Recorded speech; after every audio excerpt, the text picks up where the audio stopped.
What's up? Hey, hello, everyone. Wow, so today we are back, finally going to be talking about US Survivor. So today we are going to be talking about Survivor Season 41. And this has been such a long hiatus since the Winners at War finale. If you haven't been listening to us over this hiatus, we've also talked about the challenge and we've been talking about Survivor South Africa most recently. So if you are just a US Survivor viewer, welcome back to my channel. My name is Rachel. And I'm Alyssa, and I gotta say, this was a really solid return from such a long hiatus. I feel like this episode was really good.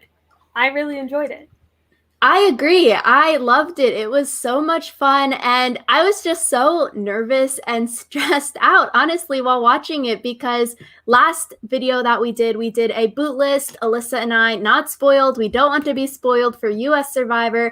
And so we created, like, oh, who we think will go home in the first six, who we think will be the late pre-merge, early merge group of six, and then we had guesses for our final six. And so I was really stressed because JD was my winner pick, and I was like, oh no, he is getting a dodo edit. He could easily be the first boot this time. And if that were to happen, Alyssa, I'd have to quit the podcast because it'd be too embarrassing to show my face on here anymore. Yeah, but I feel like eventually we were right about who did go home, so I Mm-hmm. felt pretty good about that. So We are the true scholars because we had Abraham, aka Eric, who we were calling him Eric first preseason stuff. Name is Eric Abraham, so he's doing the last name thing. So we thought that he was going to go early, and we also had Sarah going home early. So it was sort of fun to see, oh, cool, like two of the people that we thought were going to go home early actually went home this first episode, and not our winner pick or final six picks for this season, because that would just be so sad. yeah, I feel like definitely what we said all throughout the preseason about how people are different in real life than they are in paper definitely came true. Like, I feel like I got very good vibes from some people who I didn't necessarily think that I would like this season. And I know that, like, online, I've seen a lot of people's opinions change as well. Yeah, I agree.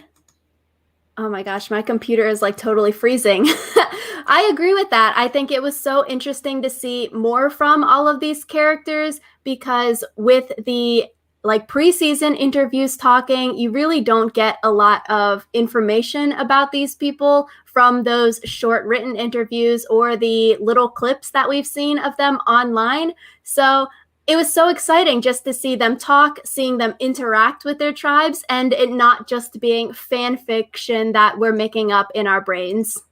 Yeah, and I feel like this episode was also pretty balanced as far as screen time. Like, there were definitely some people who ended up being bigger characters, but I feel like we heard from, I think, everyone at least once. I did not go back and do confessional counts, but Yes, the confessional counts, I think someone posted it online on Reddit. There were 11 for JD, makes sense. The fake out boot, first boot, technically second boot since their tribe went to tribal council second, but that makes sense. And he went to the little climb the hike doing the prisoner's dilemma challenge. Evie was 9 confessionals. That also makes sense. Their tribe went to tribal council as well. Danny had 8, makes sense. And Xander had 5. Both of them went to the prisoner's dilemma challenge. 4 for Deshawn, Ricard, Sarah, Shan, Tiffany, and David Voce. So preseason, we were calling him David, his first name, but he is going by his last name on the season. 3 for Liana and Sydney, 2 for Abraham, Erica, Jeannie, and Nasir, and 1 for Brad and Heather. So maybe not looking so good. Brad and Heather only getting 1 versus like JD, Evie getting 9 and 11. yeah, it's also possible though that they start out strong because they're characters that are going to go home soon, whereas the people who have fewer confessionals, they have more time to build up their story. But we will have to see. Exactly. I also really liked how the two tribes, they did a two tribal elimination after just one immunity challenge rather than like at the Winners at War premiere episode. It was basically two episodes squeezed into a 2 hour time segment, but this was more like, oh, one episode fit into a 2 hour time segment. So we got to see so much camp life in that first hour and 15 minutes before the immunity challenge, and we could really learn more about these people. So I thought that was so great that they didn't just do two back-to-back tribals like the Winners at War premiere. Yeah, and I think it also set a really firm foundation for understanding where everyone is, like socially and strategically. So I was really happy about that. I feel like I know kind of who the main alliances are and like maybe who trusts who or doesn't trust who, and it'll be a good foundation for going forward. Yeah, great for predictions. So we start out this season, this episode, with the boat marooning. I thought it was really cool to see the shots of the production and the crew in the background because, like we saw, there are tons of people there on the boat, off of the boat, water safety things. But when they show aerial shots of the boat or everyone running around on the boat, they never have, oh, a random camera person randomly in the background by accident. So it's cool to see the flip side. If you were actually a contestant, this is the view that you would see. Yeah, it was really cool. I feel like this marooning was Jeff spent like the entire episode hyping up how difficult everything would be this season. Like you got to earn everything that you get, and I feel like this marooning definitely was like indicative of that. Because I feel like normally in the maroonings, it's like, oh, there's stuff everywhere, and you like get stuff and throw it onto your boat, and it's like you get basically as much as you can carry. And I feel like that's not really what this was. This was a race to get all of your oars so that you could earn your flint and your machete and just that was crazy. For the yellow tribe, I thought it was a little bit unfair because the yellow, it blends in so much to the wood of the boat. It's harder to see against like the yellow browns of the boat, the rope that they are digging under, versus blue and green. It's more of a pop color against the brown boat in the background. So it really stands out. So it sort of makes sense that the yellow tribe maybe missed one of their paddles. They didn't necessarily see it because when they showed that shot, oh, like ding, ding, here is the yellow paddle that they're missing, it really blended into the rope and the stand that it was on. The thing is, all three of the paddles were together, so your strategy should really just be making sure that you're watching the other tribe, because two people from the other tribe had to have gone over there to get the paddle. So too much hecticness at the beginning that they didn't keep their eyes open enough. Another mess up was with the blue tribe unclipping the front and the back of their boat from the anchors that they were tied to. So on the rewatch, Jeff, he said, oh, make sure you unclip the front and the back to the green tribe, who was the second tribe in the water. He didn't say that for the blue tribe. It could have been edited out and he only said it once, or maybe a little bit unfair. He only said it to the green tribe. So then the blue tribe is trying to paddle. Watching it, I was like, what the heck? Why? Like, are these all the heavier people on this boat? Why is their boat literally sinking? The thing is, I feel like if you are like in that position, you double check to make sure that nothing is going on. Like you don't just keep going without like double checking. Because I feel like that would be a pretty easy thing to like see. Like just look behind you and you'd see the like pole cord, wouldn't you? I was like, that's gotta hurt and burn your arm so much because you are pulling as hard as you can in the water, but you're not moving. And then you see the green tribe just pass you and do the whole loop and come back while like you all are drowning and the boat is practically sinking in the water. It was just so funny, but so sad to see the yellow tribe not finding their paddle and then the blue tribe not unclipping their boat, that their boat is going to sink. Yeah, it just, I mean, good for the green tribe because they got kind of an easy win, but like, I felt bad for the other tribes because, like you said, it seemed like it wasn't stuff that was entirely in their control. Having a first challenge that looks that bad, you can't show your face anymore to anyone because it's just too embarrassing. But before they did that challenge, we hear Jeff asking everyone the standard questions, talking about Survivor, who you are, why did you apply, that kind of thing. And I think one of the notable questions was for Nasir. Nasir is talking and he says, I learned English through Survivor. And so it seems like a lot of people online are saying, oh, Nasir, that was stupid. Why would you say that? Because it's going to put a target on your back. But for me personally, I don't really necessarily feel that it was a dumb thing to say or a bad thing to say, because everyone on that boat is mostly like a super fan, a great fan of the show. We hear Heather say that she's been watching for 20 years. She got engaged during Survivor. She's creating this Survivor family, watching with her family. Erica says that she was supposed to be on last season for Survivor 41 pre-pandemic, but now she's on this year. So I feel like other people talking about their love for the game and the show also shows that they're super fans, not just Nasir as, oh, I learned English through Survivor. I'm obviously the biggest fan here. Vote me out because of it. I think everyone's a huge fan. Yeah, everyone is a huge fan, and I feel like sometimes when you have a super fan on a season, it makes the season less fun because they just like overthink it. But I feel like having a season full of people who are all really dedicated to the game, or like having multiple people who are really dedicated to the game, makes it fun and interesting. Yeah, maybe the one negative, Nasir talking about the background kind of thing. People realize, oh, this is why you were cast. It's because you have such a good story. That could be threatening. That could be a target. But also from like what we've heard from so many of these other people in their confessionals, I feel like after a while, after you've hung out with these people for 24/7, 3 days before that first tribal council, you can sort of figure out why someone was maybe cast for the show based off of their personality, if they're talking about their upbringing or background. So I don't necessarily see Nasir saying this right off the bat as something super negative that's going to get him voted out. Yeah, exactly. So speaking of, like Alyssa said, Green wins the Flint and the tribe supplies. Jeff says, okay, for the two loser teams, you have to go and do another challenge. Yeah, the two teams that effed up their paddle and their boat. You have to do another challenge called Savvy or Sweat. It's like the Amazing Race, giving them those funny names for these things.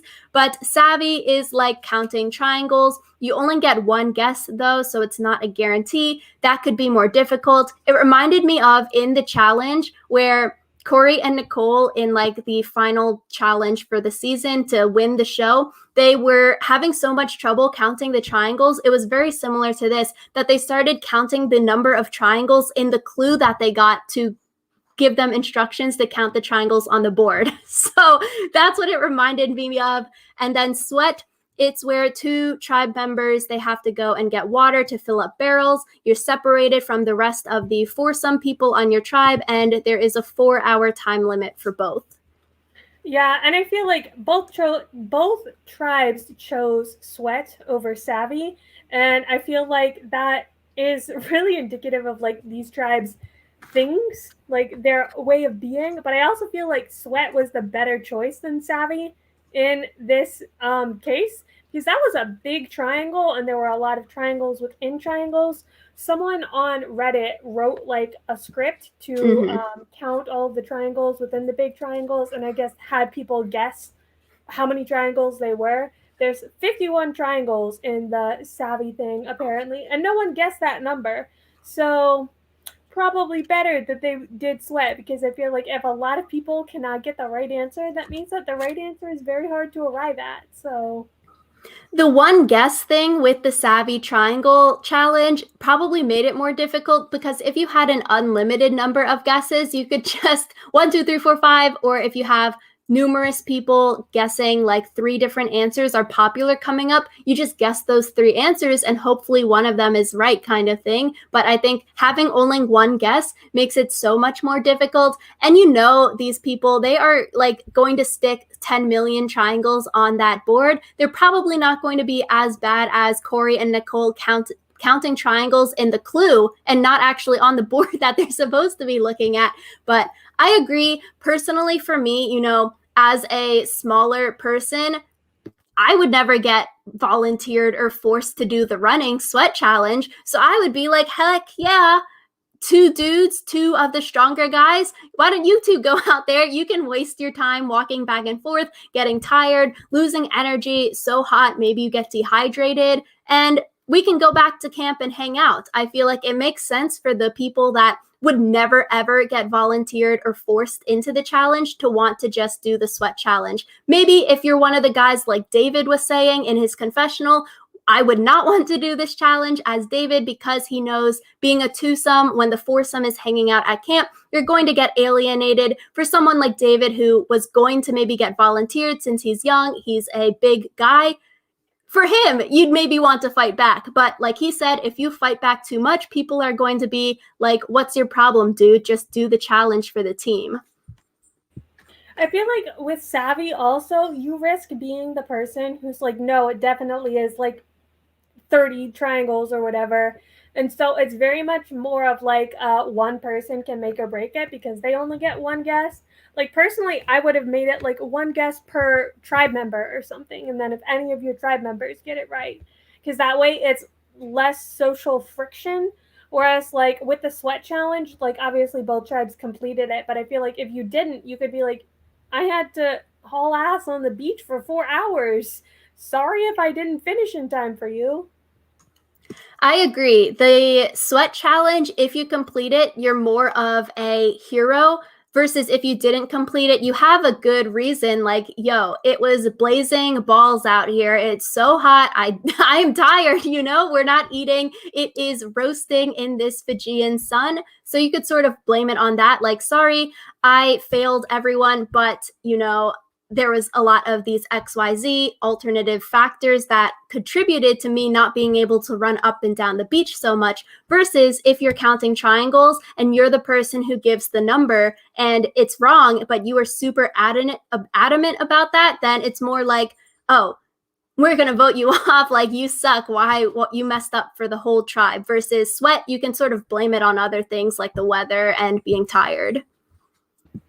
Yeah, exactly. But obviously that ended up not being a problem because both teams that did sweat ended up succeeding in sweat. So, yep. Yellow tribe, they got Danny and Xander. Xander volunteered. For blue tribe, blue tribe, it was Danny and Deshawn. So Voce and Xander, and Danny and Deshawn for blue tribe. And it was interesting for blue tribe. So they got Danny and Deshawn, but Nasir and Sydney on that tribe are really good runners. Sydney is like track champion. Nasir says he runs a lot in his free time. So like for them, it's smart that they didn't volunteer, even though they would probably be capable of doing such a challenge because they run in their free time. Maybe they work out a lot kind of thing. So it's sort of like that. If you aren't looking physical enough to be forced into the challenge, you want the sweat challenge, and if you are physical enough, you think you can do such a challenge, don't volunteer for it because then you could alienate yourself. Yeah, exactly. So speaking of Danny and Deshawn being two of the people on the sweat challenge, they decide to take a break while they're doing their sweating and look for an idol. And I guess, what do you think of this decision, Rachel? Because I feel like that was kind of a dumb decision. I feel like the more bad decision was Nasir telling everyone what he sees. I felt like, okay, yes, it was good information to have, but I felt like the way that he did it, where he just runs to the beach and he's like, oh, I need all the women here. Everyone come here. Did you hear, or like, did you see, like, I have all this information. I need to share it with you. The two boys, they're looking for idols. We need to vote them out. They are going to lose the challenge for us.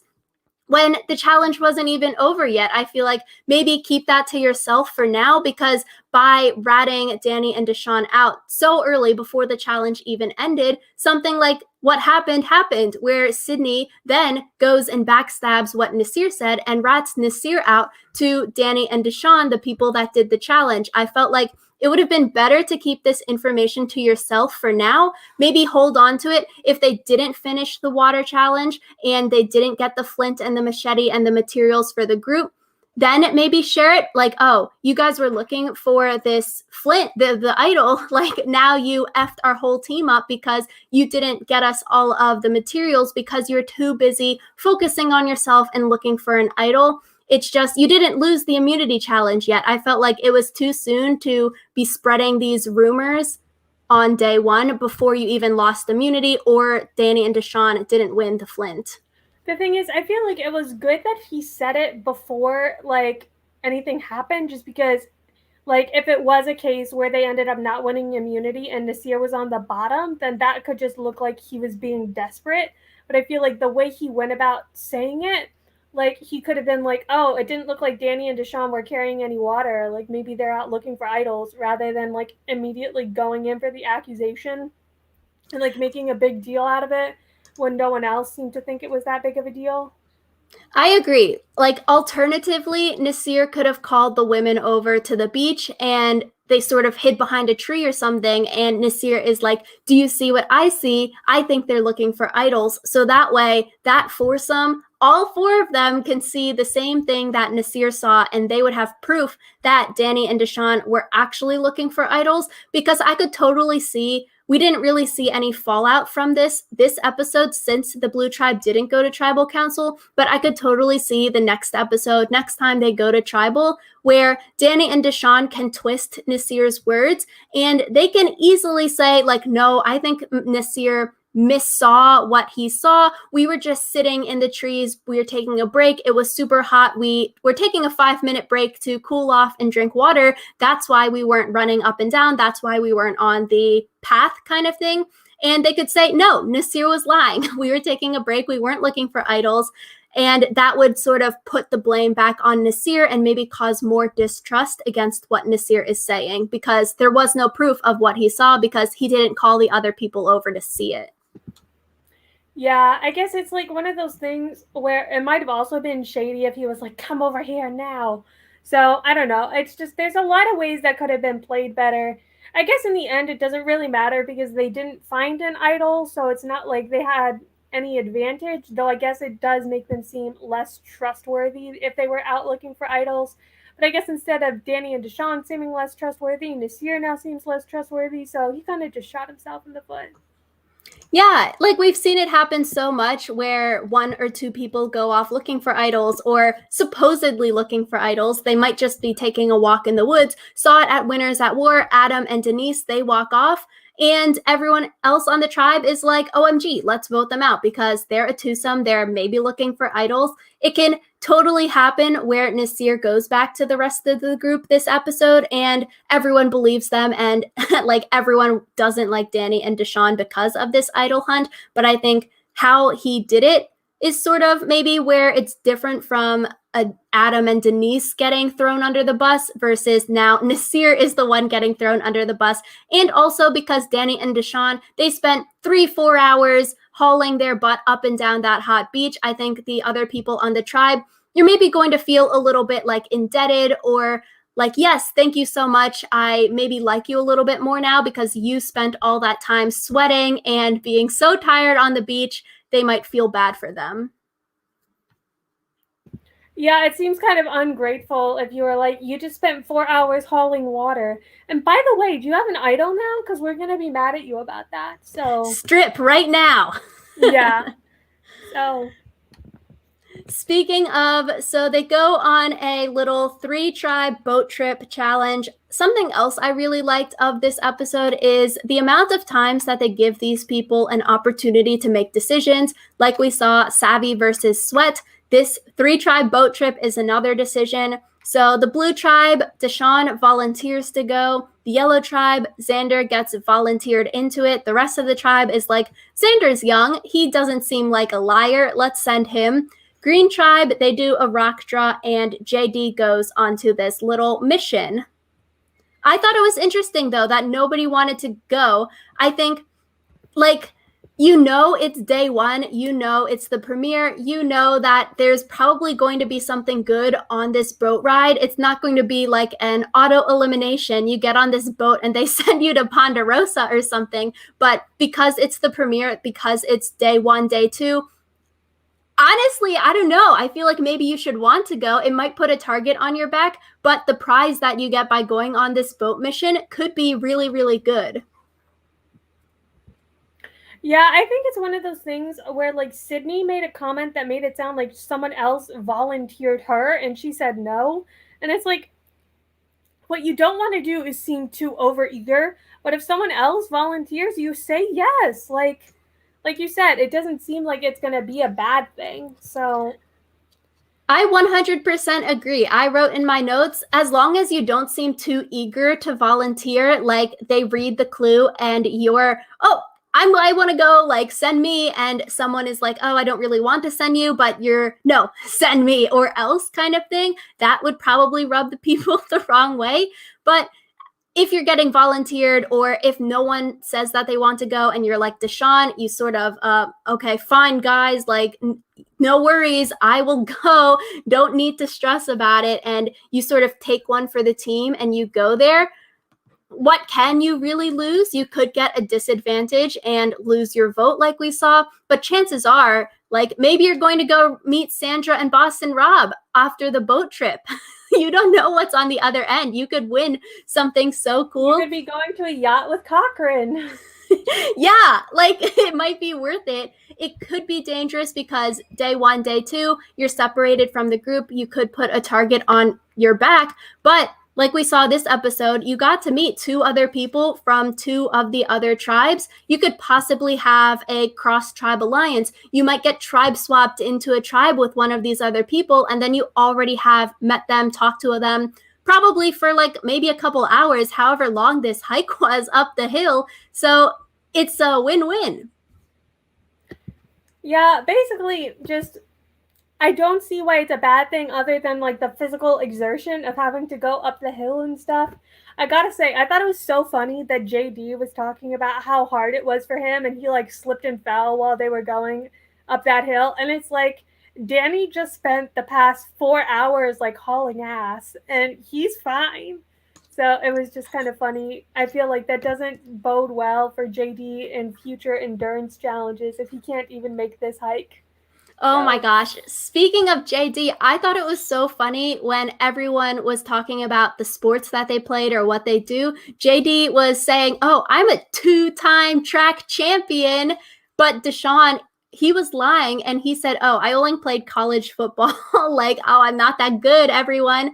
Nobody recognizes him. Xander, also a super track athlete as well. I just thought it was so funny how JD was boasting of his state track championships with like an NFL player in the midst of him.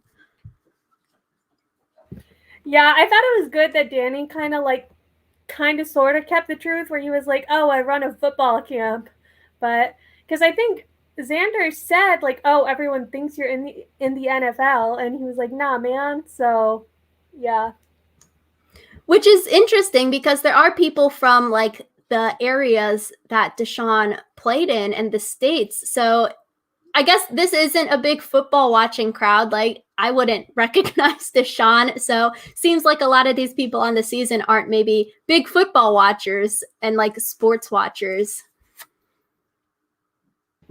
another thing that I found hilarious is JD's tribe's reaction to him telling the story about like going to the like 3-person summit, but we can tell that after we say what happened when they were there.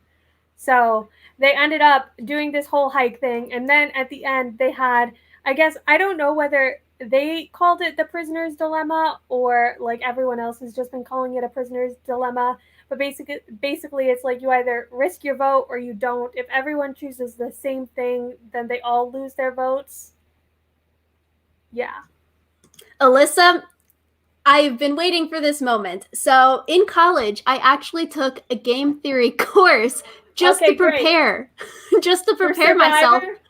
Yes, exactly. I literally only took this class because I think it could relate to Survivor, and some things did. So it maybe would have helped me out if I were ever sent on this boat challenge, but I probably wouldn't have been sent. So it wouldn't have really helped me. But yeah, game theory class, the ultimate strategy here would basically be to risk your vote. Like, just in game theory numbers, but after especially walking up the hill, getting to know these people a lot more, you can sort of maybe tell that Danny, he's older, he might be more of an old school player, he might play a little bit less risky. He seems very like friendly and like you want to trust him, very trustworthy. Like he would probably play it safe versus the two younger guys. They seem more gung-ho. Xander and JD probably going to do the risk vote and not do the protect. So it basically does depend on who you're playing with, but honestly, I feel like losing your vote isn't really that big of a disadvantage in a 6-person team because the first vote, you lose it at this first tribal council you're going to. It's usually not a 3-3 split, but it's more likely going to be a 4-2 or a 5-1, like we saw it happening tonight.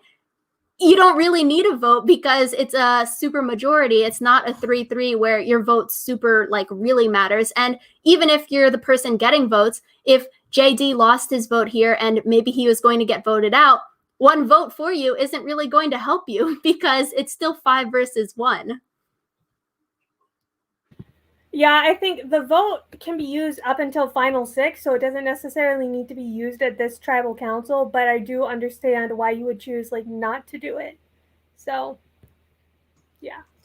Like, yeah, I don't know. It doesn't make sense to not risk your vote here because if you say protect, you're never going to win anything. If you protect your vote, it's always 0. It's a zero-sum game. You're not winning anything and you're not losing anything. But if you risk your vote, you can win by gaining an extra vote that lasts until final 6, or you can lose your vote at this first tribal council that you go to. So either probably episode 1, 2, or 3, when there's 6 people left in the tribe, maybe you get unlucky, you lose your vote, and you're on a tribe that wins all the challenges. So the first tribal council you go to is at a tribe swap, which might be a little bit more risky, but chances are you're probably going to have your lost vote played out this episode or next episode if your tribe is going to tribal council. And I don't know, I feel like you need an advantage or a disadvantage for saying protect your vote because it makes no sense. Like, you're not losing anything by saying protect your vote. Yeah, exactly. So that whole thing happens. Danny picks to protect his vote, and then Xander and JD both pick to risk it, which means that they both get an extra vote to be used anytime between now and final 6. Yep, I did it on this index card. If anyone wants to know the math for it, we can do it in the comments and not spend time here. But yeah, optimal strategy is to always risk your vote because chances are in all of the different scenarios of like protect, protect, protect, protect, protect, risk, risk, protect, protect, all of those different combinations, the only time that you're actually losing something by saying risk is if the other 2 people say risk as well and it goes risk, risk, risk. And then you only lose your vote. It's like, I would say not too bad of a deal considering it's not going to be a 3-3 vote this first episode. Yeah. So they come back from the boat trip, and obviously their tribes want to know, like, what is up? And JD tells his tribe the complete and honest truth, and then they're immediately like, no, he's lying. And I was watching this with some of my friends from high school, and one of them was like, how is it that whenever someone is telling the truth in Survivor, everyone thinks that they're lying? And then when they're lying, everyone thinks they're telling the truth. It was just really funny that JD's tribe had like 0 faith in him. I thought JD, his storytelling was just sort of bad. And for how much public speaking and stuff that he says he does, he was just giving so much fluff in this retelling of what happened. He was talking about the boat ride over, his hair flowing in the wind, walking up, and how easy and how hard it was, all leading up to the actual part that anyone cared about. Like, no one cares about your hair flowing in the wind, which it could be all editing, and maybe the other 2 people also gave these really, really long-winded stories and telling them like super long things. But it just felt like because he gave so much detail about the boat and his hair and the hike, it sort of took away from the main point he needed to get across. Like, no one cares about the hike. Just skip straight to the prisoner's dilemma. Just skip straight to the risk reward section and tell people about that. It felt like he was stumbling over that actually important reward part of this challenge and spending too much time on the breeze and the wind and the hike. Yeah, and I guess like sometimes lies are unnecessarily detailed like that, so I can kind of get why people would think he was lying, but bless his heart. Danny and Xander, they both came off as more trustworthy and truthful. They gave a lot of very similar details to like what JD was saying, but I felt like they were more straight to the point. But again, that could just be editing. They cut down those two stories to make them sound more succinct versus JD, that he was getting the dodo edit this entire time as a, oh, maybe he's the first boot, but it ended up being a fake out first boot to cause more drama at tribal council. But yeah, I felt like Xander did a really good job because when he was explaining, he was saying, yeah, I risked my vote. So if someone says protect, we will get an extra vote as a team. And I thought that was really good because he kept saying, us as a team, we can use this come a tribe swap or merge, like we, and not just saying me, I got this thing for me and I'm going to vote you out with it. Yeah, like positioning it as like our vote or like our idol, I feel like is generally a better way to go about it. So, yeah. Even though it's not a communal vote. Like Xander's the only one going to use that extra vote. So even though it's never going to be a communal idol, it's never going to be a communal team extra vote.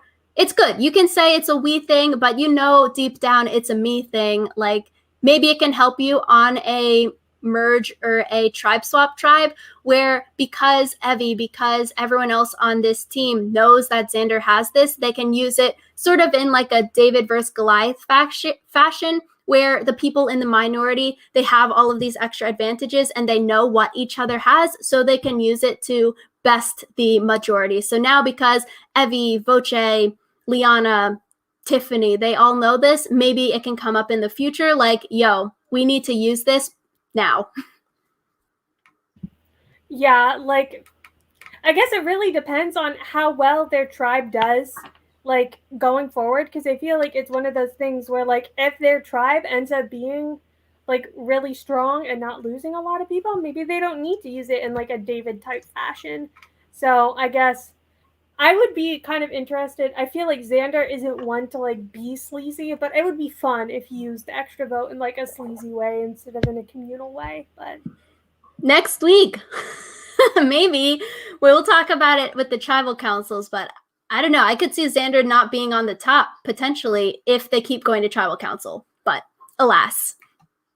We go into the immunity challenge. It is, oh, shocker, 1 immunity and 2 tribes are going to tribal council. Usually in this 3 tribe setup, you'd have 2 win and 1 tribe go to tribal, which I think it will be interesting. I feel like we were saying when we did our 26-day Survivor new season podcast, we were saying how Survivor, they're going to probably have double eliminations now to fit everyone into 26 days. So it does seem like this is a way that they are doing a double elimination, 2 tribes going to tribal instead of just 1, which I prefer. I really liked how they did this setup. Back-to-back tribal councils, not 1 tribal council for all 12 people of these 2 tribes, not a game changer Malcolm tribal council where Malcolm gets voted out by people not even on his own tribe. So I really like this. 2 separate tribes, you can have a double elimination to get these people out in the number of days that we have for the shortened season, but you don't mix and match all of these different weird advantages that they're having. yeah, exactly. That way it's like more fair and then also it's like I don't know. I feel like the Game Changers Malcolm thing was just a bad idea. So, and I feel like then also it would make the tribal summit earlier a lot more important because those people would have like the cross tribe connection, which may have been a good thing or it may end up screwing them over. I agree. So doing this immunity challenge, it's an obstacle course. You have these like heavy puzzle pieces that you have to carry around, and then you get the pieces to do your puzzle. So they start on these A-frames. They had this clip of Nasir falling on the A-frame, and I was like, oh, it had to hurt so much. It literally looked like he fell on his head and neck. And I don't know. I was just like, he could have honestly broken his neck at worst or gotten concussed from this. It really reminded me of Rainier in Survivor South Africa falling off of the balance beam this season, and like he fell on his neck as well. And it was just so dangerous to see him fall that far on the first challenge like this. Yeah, I feel like that kind of got overshadowed by all the puzzle shenanigans at the end, but like that gotta hurt. I know. I was just so surprised that he's like not concussed or anything. It looked like such a hard fall, and yeah, that had to be so scary too. Yeah, definitely. So, as you mentioned, going into the puzzle, so many mistakes. Alyssa, if you want to talk about it. Yeah, so I guess the biggest mistake is the Green Tribe did not get all of their puzzle pieces out of their bag, which ended up possibly costing them the challenge because they had a decent start on the puzzle, but then they didn't have the piece that they need that would like connect two sections that they had together. And in the time they were like looking for that piece, it ended up being that Blue Tribe like pulled ahead and eventually got to win the challenge. And it's just like, check your puzzle bags more than once, because that's like such a stupid reason to lose an immunity. Production rigging it. There's just so many mistakes by the castaways this entire episode. Green not having the whole puzzle pieces out of their bag, Blue not unclipping their boat, and on this challenge as well, they had to redo part of the challenge because they didn't put the bag on the pile correctly and it was off of the platform, so they had to run back and forth extra. All of these mistakes, Yellow also not finding their paddle on the first marooning challenge, it just really reminded me of in The Amazing Race and those beginning challenges that everyone does, the beginning few legs. People make careless errors. They're not reading their clue correctly. They misread certain words and then they get eliminated because they didn't read certain things, so they didn't do it correctly. And so I feel like hopefully it is because it's the early days of Survivor. Everyone is nervous. They did 3 weeks of quarantine before, so people are probably like itching to get out and talk to people and do things. Hopefully, they pay more attention to details in the future because it's just so hard to watch. Like, oh, I don't want to see people making mistakes that cost them challenges like this. Yeah, it's hard. I think the longer quarantine definitely had an effect, but then also like we talked about, a lot of these people are like super fans, so like they have this like need to please, and I feel like that's what ends up getting you in trouble. So we thought the Blue Tribe would be good at challenges from our tribe reactions, and here they did not disappoint. They were really far behind and they caught up on the puzzle. In the boat challenge, if they weren't clipped to an anchor, maybe they could have won that one and we would have a double Blue Tribe win this episode. So it does seem like Blue, they're pretty physical and they might win a lot of challenges and maybe not go to tribal council as often in this early game before tribe swap, because even from behind here, even after they messed up with not putting the sandbag on the pile, they were still able to catch up because they had some good puzzle makers in Erica and Deshawn. Yeah, I think we said in our cast assessment that Blue Tribe was OP, and I feel like that definitely holds, so we'll have to see. Speaking of Erica, Deshawn working under pressure, I thought they did an amazing job. They were far behind, but they didn't let that pressure get to them, and they worked on the puzzle. They didn't let all of that stress and fear of going to tribal get to them, but we have this task at hand, let's do it. Evie and Liana, they were on the puzzle for the Yellow Tribe. We didn't really see too much of the Yellow Tribe doing their puzzle, even though they were further behind with the puzzle, not really getting the pieces together. We didn't see Evie and Liana like yelling at each other or being frustrated at one another for not doing the puzzle correctly. But I felt like something that stood out for me was watching Sarah do the puzzle, especially on the rewatch. She just doesn't maybe seem to handle pressure well. Like you can see her freaking out. She's screaming at other people, which like in the episode, you can see her in the background, like yelling about the puzzle pieces, frantic, like yelling about the missing piece. I felt like not handling that kind of pressure doesn't maybe look good, especially when you're losing the puzzle and you're losing the immunity challenge.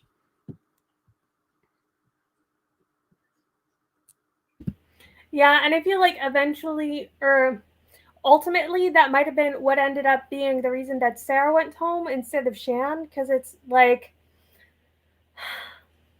they both were like equally to blame for the puzzle not going very well, but I feel like Sarah had a weaker social game and Sarah was definitely freaking out more during doing the puzzle. So Yeah, and if you're doing these like high stress, high stakes situations, would you rather have maybe a calmer person or someone who gets freaked out, they get flustered, and because they are so flustered, maybe they can't concentrate at the puzzle? Or if you have other tasks where you need to rely on one person, but they can't handle that pressure well, like that's not someone you'd really want on your team because you don't really know if you can trust them to get the job done when it needs to get done. Versus now we see maybe Erica and Deshawn, you want to put them in that high stress situation because they didn't crack under this pressure. They didn't crack even though they were so far behind on this puzzle, but they just stuck their head down and did what they needed to do without freaking out, yelling at each other, like being rude to one another. So I think that's a good showing for Deshawn and Erica, and shows that they're good at puzzles, which might come back to bite them in the butt, especially because people Danny on that tribe wants to vote out the puzzle masters, so that could put a target on their back later. yeah. So as we said, blue tribe wins, yellow and green tribe both lose. It's a sad, sad day as they all head back to camp. But first, Jeff takes their flint. I totally forgot about that.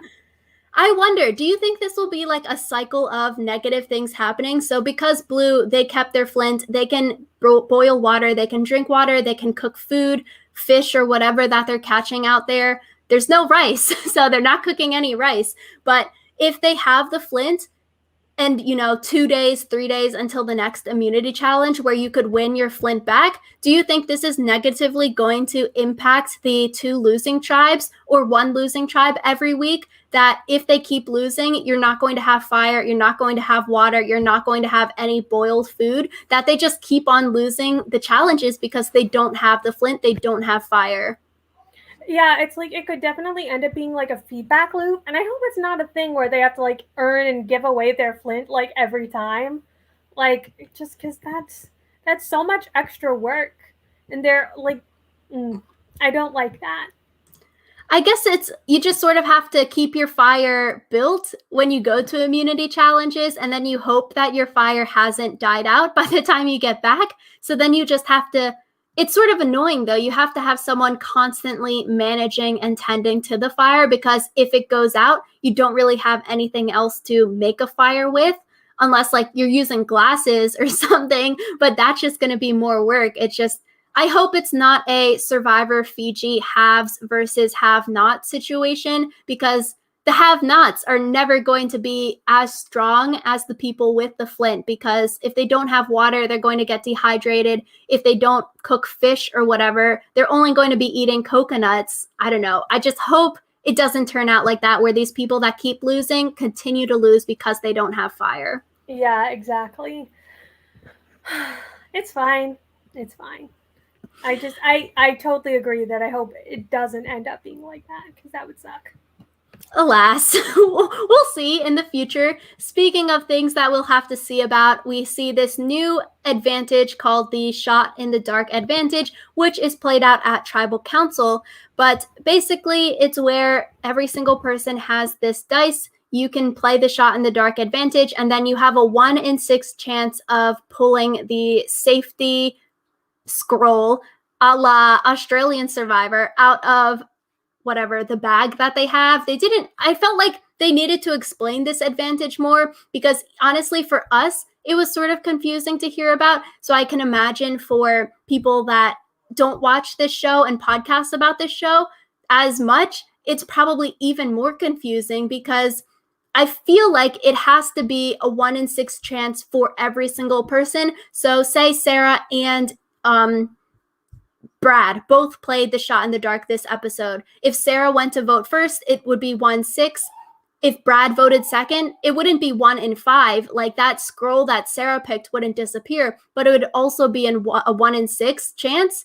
But they never even explained any of that, so it's sort of like up in the air. I feel like that number shouldn't dwindle. It should always be a 1 in 6, no matter when you use it or like what order you're voting in, you know? I feel like the chances of the shot in the dark actually making a difference in the game are so astronomically low that it just seems stupid to have it at all. Because they each only get one roll of the shot in the dark. And so it's like with 18 players and a 1 in 6 chance, on average, it's like 2 to 3 of them would come up with a safe. And the chances of them getting the safe option on the vote where they need it is just like so astronomically low. It just seems kind of like a twist that they added to add a twist and not actually something that will actually be useful and change the game. It's multifaceted, right? Because you need to know, oh, I'm Sarah, I'm maybe getting voted out this time. Let me do the shot in the dark. So if you don't even have that inkling, you're not going to play it. So then you don't even have that chance to win the safety.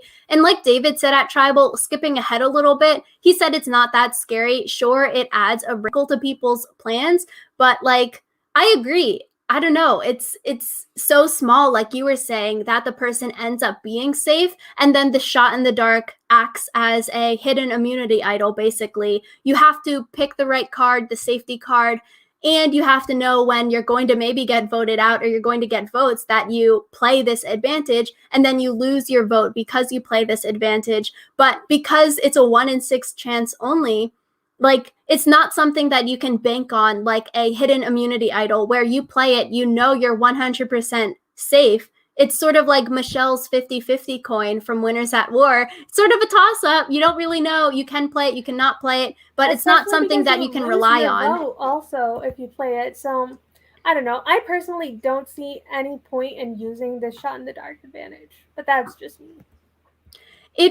I think I'm excited to see people play it or how they're going to strategize it, because if someone does end up being safe, like, oh, that's so spicy, that's so fun, like that would be interesting to see, basically like a hidden immunity idol at that point. But there's a lot of, I don't know, just so many variables that it would be hard to play to play it correctly. I think it would be sort of funny. Say your tribe gets down to 4, you go to tribal council next week, 5 to 4, and the week after, when you are a tribe of 4, 2 people, they go up and they play the shot in the dark, and somehow they're both so lucky and they both get the 1 in 6, they both are safe, but then 2 people are back to be voted for. They would vote for each other because the 2 people that won safety, they played the shot in the dark, would be like, they would lose their vote. So then the 2 people left, their votes would negate because they're voting for each other. So who goes home? Is it a fire challenge then? Like, I feel like it would never happen because the chances are so small, but I want to see some kind of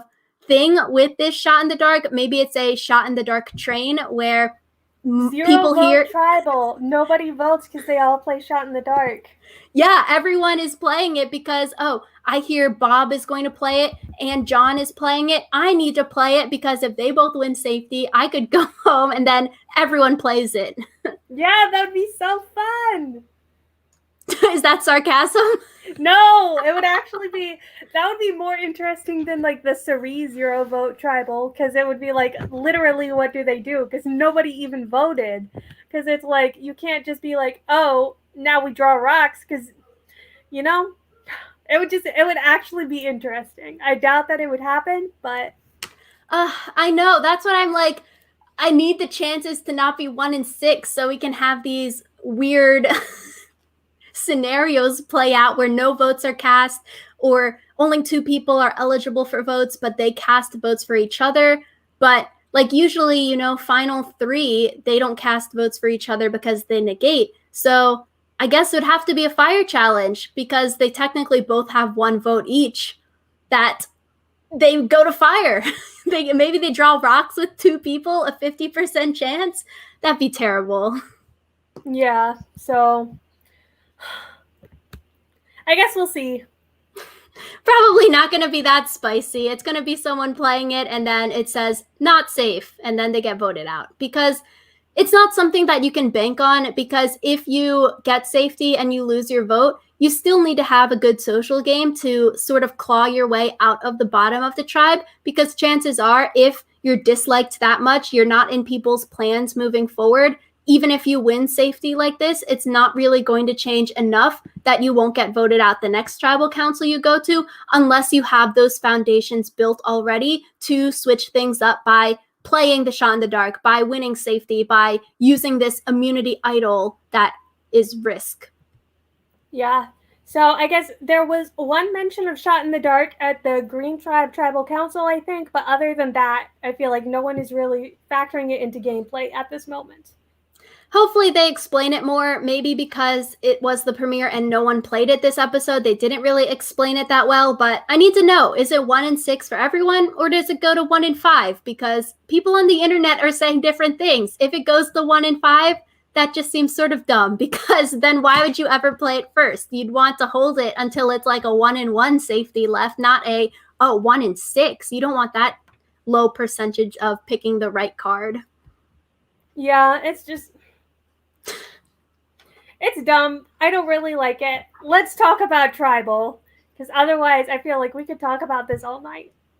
So going to the Yellow Tribe, their pre-tribal and tribal council, I thought for Abraham, it was sort of a mistake telling people before they even did the immunity challenge about, I want to vote Tiffany out. Did you see Tiffany in that boat challenge? She wasn't doing anything, because then it sort of gave people fodder to be thinking of arguments of, oh, I don't want Tiffany to go. Why is she on the chopping block? Let me flip this vote. Big desperate vibes.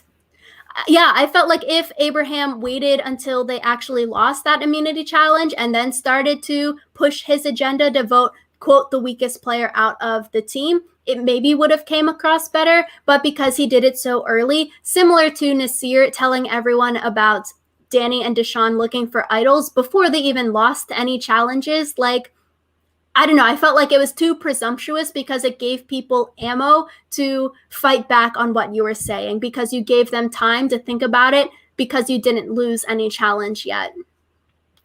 Yeah, I think it's also like immediately going after someone is just not a good look, especially if like you don't know where everyone else stands.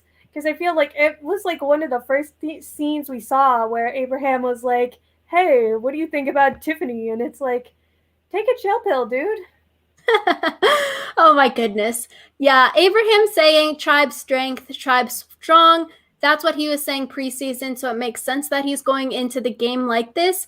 And he kept on saying, let's vote out the weakest player. And I thought the turning point really in the edit that we saw was in the water where it's the 3 men and Evie is there as well. And Abraham is saying, let's vote out the weakest player in front of Evie, great premiere episode for them. I thought they had a really, really great showing this episode. Evie in the preseason stuff, has said, you know, like, I'm not the most physical. I'm not going to be winning all of these challenges kind of thing. So maybe a bad read for Abraham to say, let's vote out the weakest around people who would, quote, you know, consider themselves weak or maybe not consider themselves a challenge beast or the most strong person at challenges. And so I thought it was smart for Evie, someone who doesn't consider themselves physically super great, that why would I go along with the weakest boot? Because that would probably mean me, Evie, going home next. Maybe like Liana would go home next because Evie was saying, why would I go with Tribe Strong when Tribe Strong most likely means voting out all of the women? So I thought that was a really great read from Evie. Yeah, I thought it was a really great read from them. And then also, they had the social capital to switch the vote to the person who was being all Tribe Strong. So I feel like that's a really good thing because not only did they like kind of dodge the bullet, they also eliminated the threat. So yeah. Exactly, because if they went with Abraham's plan, Tiffany voted out, if they lost again, could totally see Evie being voted out over Liana or Xander or Voce. Like, you're not going to vote out, if you're keeping the tribe strong, you're not going to vote out David or Voce or Xander. So it does make sense. And Evie was saying, yeah, I like Tiffany. Tiffany's loyal. We should vote out Abraham. Abraham is playing this game too strong. And I agree. I thought it was interesting because preseason, everyone was saying Evie and Voce would not get along. They would butt heads so much. Alyssa and I, we didn't really see it though. When we were doing the cast assessment, we thought, you know, maybe they can get along. So I thought it was really cool to see all the people that disliked Evie preseason sort of like, you can't. Evie was able to do the whole tribe flip this episode, which was super cool that they had the social capital so soon, because people online were saying Evie would not have that kind of social capital. Yeah, I do kind of worry, because it seems like if you have a really strong premiere, like that might indicate that you're going home soon. But I guess we'll have to see. So. Oh no.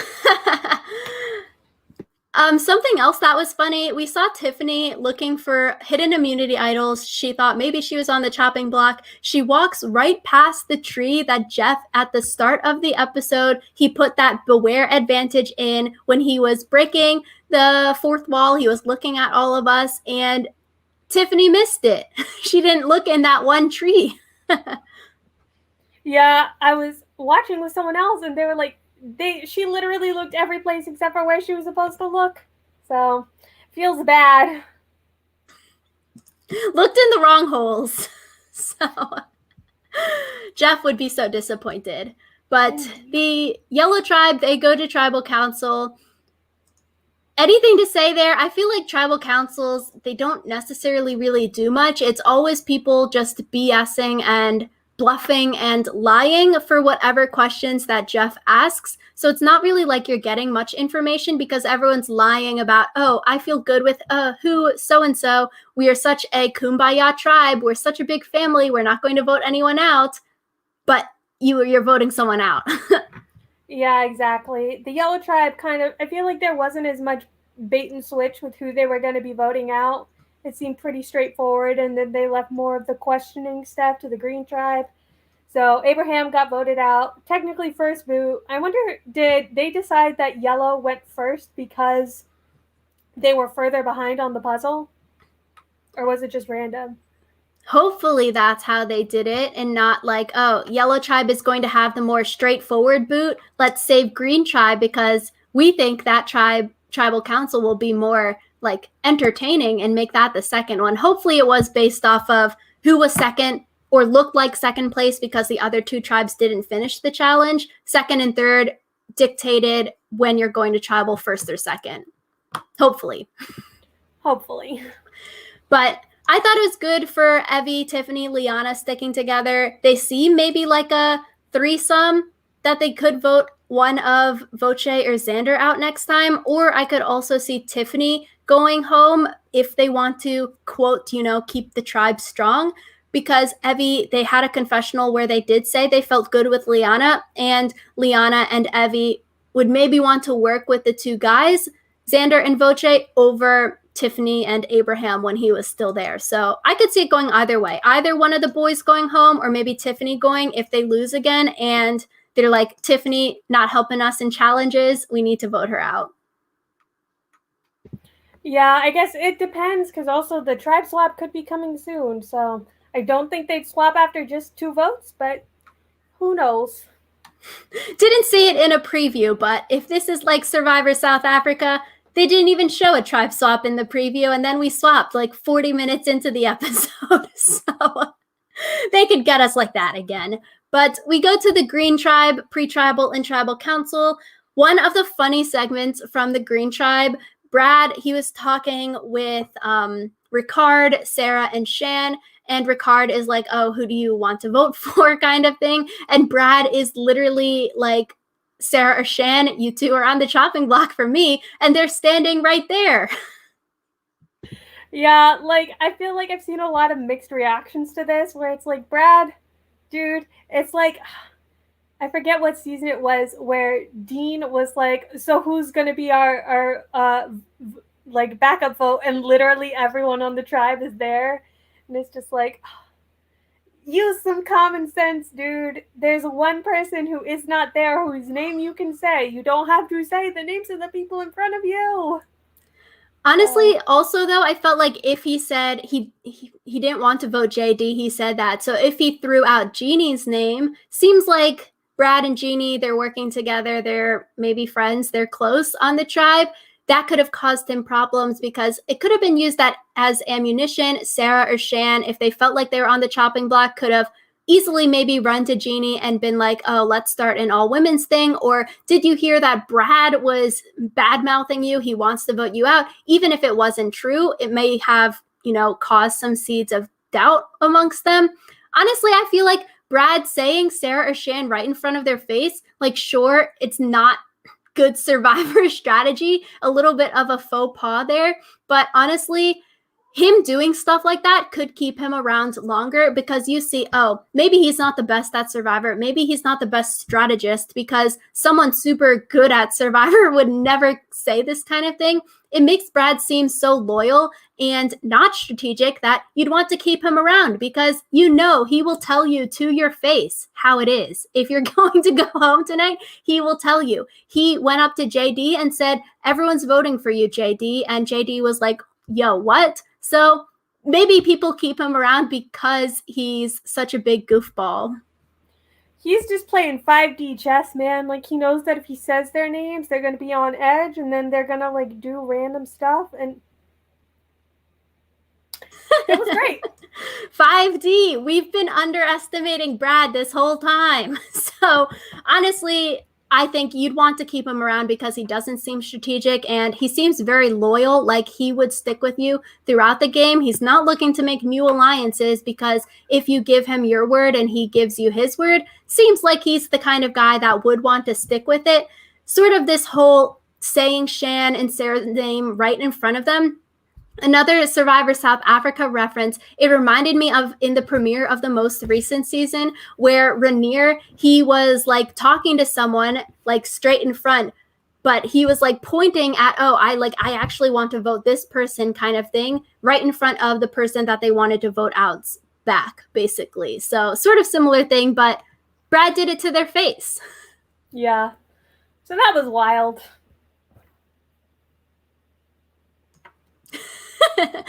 I guess I didn't have anything else from that tribe besides going to tribal council. Shan, I think, had a good episode. She had the really cute theme music that played maybe twice. Cute. Yeah, so that was a cute segment. She, like I was saying in our our boot list, I hope she goes far. It looks like from this first episode, maybe she's going to go far. She has had a lot of really positive screen time, and getting the little jingle, that can't hurt. Hopefully the editors were having fun with that. They were like, oh my gosh, we get to create a little ditty now. I hope that it comes back in future episodes as well. Yeah, whenever Shan's on screen, lying to people, backstabbing people, with a smile though. Yeah. But going into tribal council, it's a seemingly live tribal council. From exit interviews and stuff, seems like the vote was originally going to be Sarah. I think because Ricard, he's the person that comes up and says, let's vote Brad, and then he starts the whole whisper session, that maybe it's a bad look for Ricard because you want to switch it to Brad last minute. Seemingly everyone was going to vote for Sarah before that. It makes him look super paranoid, I think. I don't think that it necessarily makes him look bad, just because, changing plans last minute isn't a bad thing. I guess it's just, it would have looked better for him, I think, if he had actually successfully changed the plans. Whereas, just scrambling for the sake of scramble. I agree. Sort of because it didn't go through, that's why I think people will remember it and be like, why the heck did you want to try to flip the vote? Especially at tribal council, sort of questioning, why didn't we talk about this before tribal? At the end of tribal, we saw Jeannie, JD, and Brad say, I'm sticking to the plan, I'm trustworthy. So they were all sort of dumbfounded of, why did we all start whispering we're going to go back to plan A? Why are people trying to flip it to Brad, plan B, plan C, for whatever reason at the last second? I feel like that would sort of rub people the wrong way because you're like, we had this plan. Don't change it at the last minute, especially because it is the first tribal council. If it were closer to the end game and something came up, maybe, but I think it's might make people think, oh, Ricard. He's playing hard. He knows the game, and he's a little bit fishy now because of that. I did think it was interesting. Jeannie voted for Ricard, and so I wonder if it was because he did that whole like whisper fest, or if there was some other reason that she voted for him, or if she was just throwing her vote. So I hope we get that explained next week. Yeah, I guess we do need that explained. I was thinking Jeannie voted for Ricard just in case Sarah or Brad or anyone played the shot in the dark and they won the shot in the dark advantage and they were safe, so that, you know, Sarah's vote, whoever she voted for, Brad, JD, Jeannie, anyone, wouldn't be the sole vote. Because if they kept it 5-1, Sarah won the shot in the dark, the 5 votes would be negated, and then it would just be Sarah's 1 vote. So maybe Jeannie threw her vote on Ricard because she wanted to split the votes just in case Sarah won that advantage. Hopefully, that would be the smart thing to do. Hopefully, but I don't know. Hopefully, I was glad that Jeannie wasn't on the chopping block tonight. You know, someone like Jeannie might be a stereotypical first boot off of a tribe, so I'm glad that no one really wanted to vote her out, so maybe that goes to her social game. It does seem like JD and Shan are a lot closer than maybe the edit this episode told us. We saw that back at camp, they were saying, yeah, I would tell you if your name was coming up, that kind of thing. But everyone says that to everyone else, so it's hard to see, oh, is that true or is that not? But at the tribal council, when everyone was whispering and stuff like that, they were basically seemingly making the final decision. Are we flipping this vote or are we not? And Sarah comes up and then is like, oh, do you guys need space? And then she sits back down. Yeah. So, I don't know. I can't get a read quite yet on Shan and JD's relationship, but maybe next episode. I'm glad with the whispering. They put captions. Yeah, that's always nice. So maybe they were listening from everyone's complaints with all of the seasons with no captions, because it would be a lot more annoying to watch them just whispering without us knowing what they're actually whispering about. So all in all, I thought it was an exciting tribal council. It was 4 votes for Sarah, 1 vote Brad, 1 vote Ricard, like we were saying. For this tribe next time, I could honestly see Brad or Ricard getting voted out. Because in the episode we heard JD say it's him, Shan, Brad, and Jeannie, so that could be a foursome. If Jeannie was playing Survivor smart and she was splitting this vote and she put the vote on Ricard to split the vote, so maybe Brad wouldn't go home if Sarah did win the shot in the dark advantage. Ricard maybe is on the bottom of this 5 right now. Brad, if he keeps on doing his shenanigans of telling people stuff to their face, people might be rubbed the wrong way by that, so maybe Brad could go home. But I'm sort of more leaning towards, if Brad is telling you stuff to your face, you want to keep him because he's loyal. Yeah, so I guess we'll see with that. We talked a little bit earlier in this episode about like editing and confessionals and how we see this moving forward. And I think one of the reasons I don't think that Ricard will be going home soon is because I feel like he had a really solid edit. He got to talk a lot about his strategy. He got to talk a lot about his home life. And so I feel like they wouldn't spend that much time on someone if they're just going to get voted out next episode. But it could also be that they're spending so much time on him because he's about to get voted out. But I felt like he had a really strong beginning of like a winner edit or a 4th place edit. So I could definitely see them setting up a Ricard versus JD. It seems like those two are maybe butting heads, or maybe it seems like Ricard doesn't really like JD that much. So maybe it's one-sided, maybe it is. They're starting to have a little bit of a feud between the two. So maybe we see them potentially come merge or something. They have opposing alliances that come together. Sort of reminds me of like a Jeremy versus Josh in San Juan del Sur, where 2 people just keep butting heads. Although it does come to the case where you don't want to take that shot too early. I guess also could remind you of like a David versus Zeke in Millennials versus Gen X, because if you take that shot too early, it could mess you up in the end game, where you actually don't get to the end because people see, oh, the two big dogs, Ricard, JD, they have these two opposing alliances. You take the shot at Ricard goes, but then, oh, they team up and now you take the shot at JD goes. Yeah.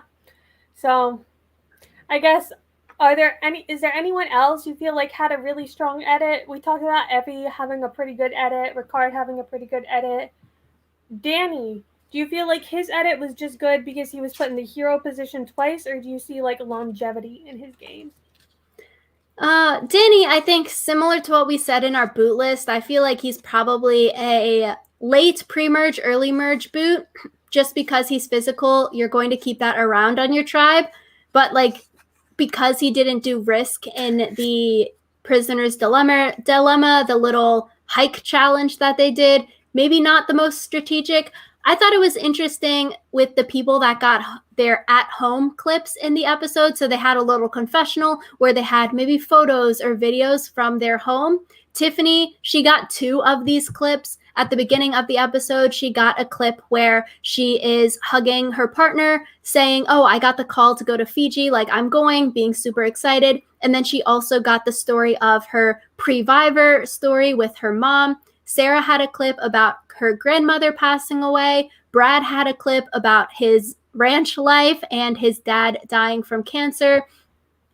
Jeannie had the clip from her Asian background and being gay. Ricard also had a clip about his kids and husband. And then JD had a clip about bullying and how Survivor has helped him through bullying.